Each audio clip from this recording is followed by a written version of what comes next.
ఒక్క తుపాకీకి రెండు పిట్టలు అన్నట్టు కేంద్ర రాష్ట్ర ప్రభుత్వాలు వ్యవహరిస్తుండటంతో విశాఖ ఉక్కు భవిష్యత్ అగమ్య గోచరంలో పడింది. గంగవరం పోర్టు నుంచి రావాల్సిన ముడి సరుకు కోల్ చేరకపోవడంతో ఉక్కు పరిస్థితి దినదిన గండంగా మారింది. గంగవరం కార్మికుల నిర్వాసితుల సమస్యలను పరిష్కరించకుండా ప్రభుత్వం అదానికి అండగా నిలబడింది. దీంతో కార్మికులు మరింత ధైర్యంగా తమ ఆందోళన ఉధృతం చేస్తున్నారు. మంగళవారం అర్ధరాత్రి పోలీసు బలగాలను గంగవరం పోర్టులోకి పంపి అక్కడే 4 రోజుల నుంచి మకాం ఏర్పాటు చేసుకున్న మత్స్యకారుల్ని బయటకు పంపాలని జిల్లా యంత్రాంగం చేసిన ప్రయత్నం విఫలమైంది.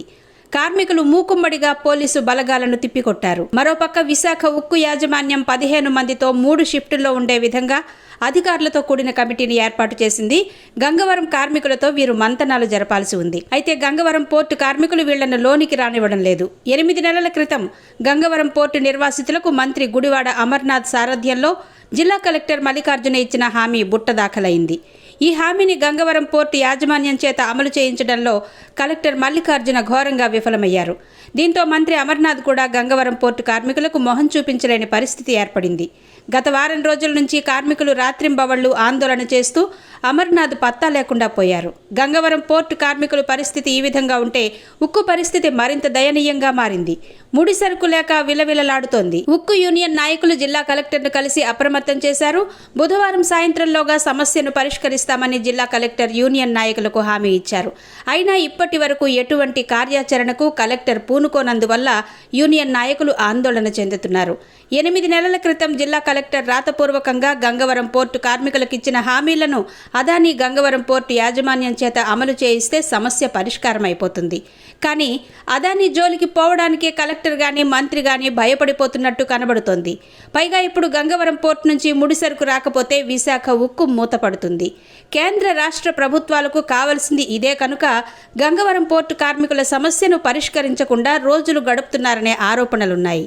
ఇది ఎంత దుర్మార్గం అంటే ఎన్ని వందల మంది పోలీసులు ఇది నిర్బంధించి గంగవరం పోర్టు కార్మికుల్ని ఎంత దారుణంగా జిల్లా కలెక్టర్ ఆదేశాలతో ఇంత దుర్మార్గంగా ఇంత వంచి చూడండి, ప్రపంచం అంతా చూడాలి.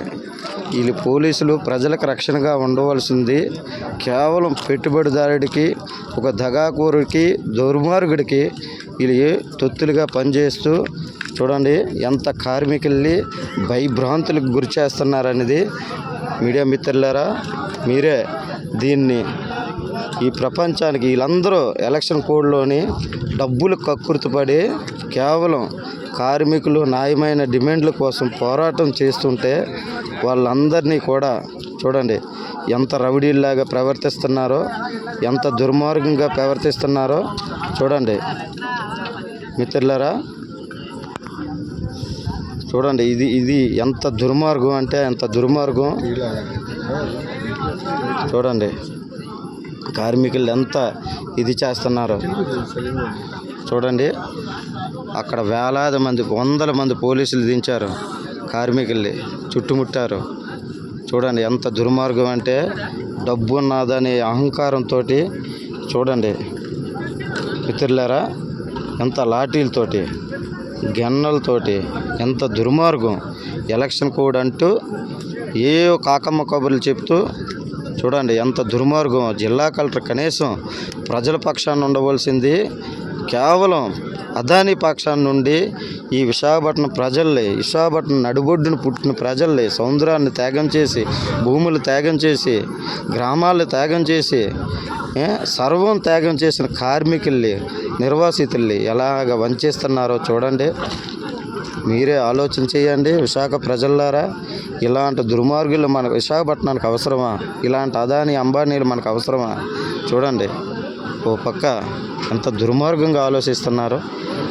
ఎంత వీళ్ళు ఒక IPS IASలు చదివిన వారు ఇది ఎంత దుర్మార్గంగా ఆలోచిస్తున్నారు.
వాళ్ళు కార్మికులు చెప్తున్న మాట భరోసా ఇప్పిస్తే సరిపోతుంది.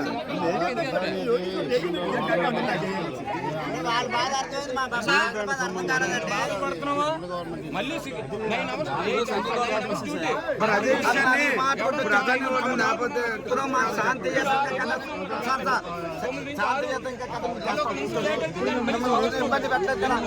ఈ 1 గంట ప్రాంతంలోని ఇన్ని బస్సులు ఇన్ని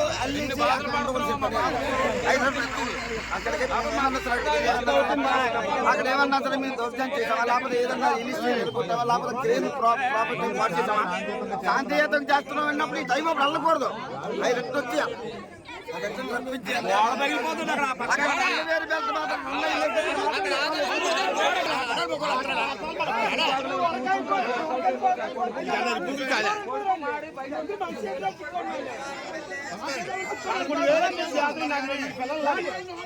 ఊర్లు కలిసి చేస్తా రావచ్చు